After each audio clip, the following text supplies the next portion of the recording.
everyone, and welcome back. This is MD Anderson recording again from the Motorhome Studios. For this past week, I'll start off with I'm nice and sore. If you remember last week's vlog, I had to relieve a little stress and a good song. So I ended up leaving the gym that I was previously at, and I've started at a new one. Tuesday, I had a free personal training session, and this guy either really liked me or really hated me. So he killed my two weakest areas, my triceps and right here in the chest. If he would have chose my legs, I could have probably gone all day long, because I just love to run. That's what I do. But he chose the areas that I really don't work, and it's been tough to move all week. So last week, a little bit on the Fierro project. I have redone my bobbins. I have a aluminum core on the inside. This is working good. Just wound it. I've got about 1,700 feet worth of 22 gauge wire on here, and it will move these neodymium magnets that I mentioned last week. So you can see I'm pretty strong, and when these two things come together, there's just not enough. I can slightly budge it. In order to separate these two magnets, I have to take a really thin piece of aluminum and slice it into the middle in order to be able to separate them. That's how strong these suckers are. Let's see if I can find a piece of metal. So here's the screwdriver, and you can see when I let go, it does not want to fall. So that is one incredibly strong magnet, and it's a lot of fun to play with. So now it's just a matter of learning how to get my voltage up, because there is so much resistance in the wire at about 1,700 linear feet in circles, that right now I've connected a couple of 9-volt batteries, and it will push that magnet, but not quite enough to turn the flywheel inside the transmission case. So I am working on ways how I want to do that, whether I'm going to put a serial of a whole bunch of batteries together, which that's what I did with the 9-volt batteries, because I have 8 of them. So when you put them positive to negative, it adds the voltage. So for this week, I will be going over some of the reviews. First off, I would like to touch on 5 other authors who have written inspirational, great books, but had reviews that were just absolutely horrible. First off, author C.S. Lewis was rejected 800 times before his first sale. Before anybody bought his book, 800 times, he put a chalk on the board saying, nope, didn't go. And what we know today as the Chronicles of Narnia were the effect of his 800 turndowns. Author Anne Frank, she received a review that said, girl doesn't seem to have a special perception which would lift that book above the curiosity level.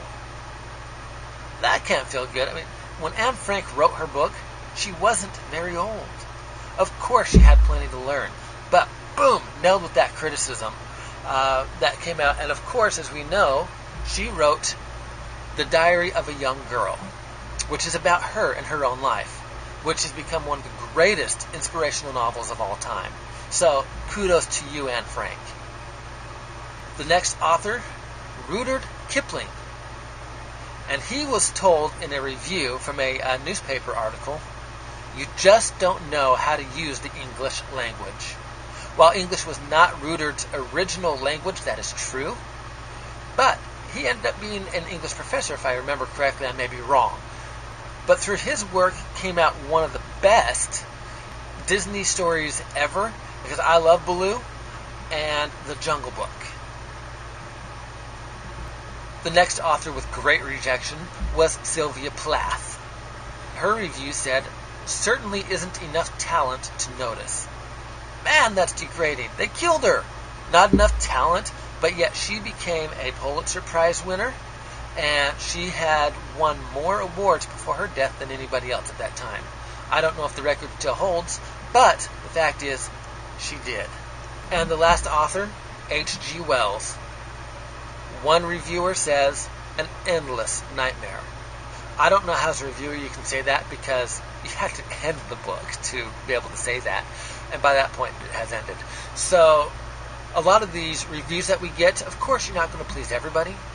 We want to try, that's our ambition. But just because somebody has an opinion that is contradictory to your best of efforts, it doesn't mean that you're going to be a failure. And I'm really excited to go over some of these reviews that I have received, because they are nothing like what some of these more famous authors have received criticism for.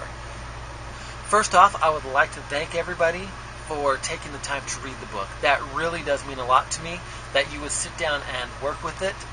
And then those of you who have taken the time to write a post, it's greatly appreciated. Especially since I've gotten a few 5 out of 5s. But there is one in particular that I wanted to go over, and you might be amazed at why I consider it my favorite one, but I will go into that one in detail. The first review by Melissa Greenberg, thank you very much. She writes, a terrific novel dealing with dragons and their types of characteristics, as well as an organization established in the 16th century by none other than Leonardo da Vinci himself. Okay, I'm going to skip a little bit, not so much about the synopsis of the book, but the opinion of the book. Aside from the relationship between humans and dragons, the relationship between Gaia and Phoenicia was well explored. I did have a lot of fun writing that. I love writing Phoenicia. That character makes me laugh like crazy, and I think book 2, as their personalities develop a little bit more, it's even much more fun. Their thoughts about each other were clearly outlined in the book. There's also a fair amount of humor included as the story goes on. So, of course, a lot of them are, I wish I would have said that in a real conversation, but because our brains don't always think fast enough, or our brains are smart enough not to actually say something like that, that's what makes the book amusing, because it's phrases that have been said, that could be said but usually aren't. Personally, I enjoyed reading about the differences in dragon species. I thought that was one of the strongest aspects of the book, as it is different from others I have read, and it appealed strongly to my imagination. As I understand that this is only the first book of a series, and I am looking forward to reading more. So, yay! Somebody really liked it, appreciated it. I do love the comments and the positive feedback. The other one was also a 5 out of 5, written by April. Great book, awesome author. Thank you. Looking forward to the next books. A must-read if you like dragons, wolves, and a bit of reality tossed in. Here's the last one I'm going to go over for the reviews. I will spend a little bit more time on this one than the others. This person only gave me a 2 out of the 5. And you're like, well, 2 out of 5? But that's 3 stars lower than the other ones. Why is that your favorite one? And I'll get into it a little bit more. And this person is named Kay Wall. Kay Wall says, sometimes when reading, we come across a book that has fabulous premise, but does not meet its potential. Dragons Amongst Men by M.D. Anderson is one of those books. Oh, what a great start, huh? What if there is a secret society of shamans who act as buffers or intermediaries between the world of dragons and man? I like that because it's taken my idea and it is expanding it further. That, I think, is actually positive. It put their minds and their imagination going. What if? If this fiction were true, when you put that into your mind, this non-reality being true, it could be amazing. So, in their first question of this, it's actually, in my opinion, the greatest compliment that I could ever get. This is the interesting concept the author begins to explore in this book. Anderson has the opportunity to create a world that is both enticing and compelling, but this book falls short of the mark. It lacks quality characterization and credibility. In addition, it does not have a defined story arc with conflict and an adequate climax. I will partly agree to that. This first book of the series was intentionally a mere introduction of everything with some action and humor combined. I do realize, yes, it did not have the typical story climax in it, and that was part 2 strategy.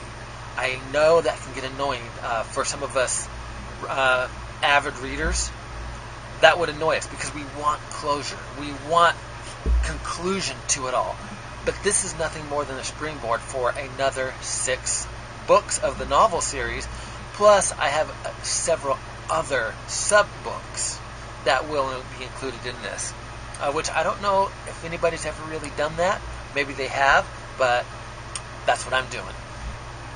Finally, there were several reoccurring grammatical errors. I agree with that.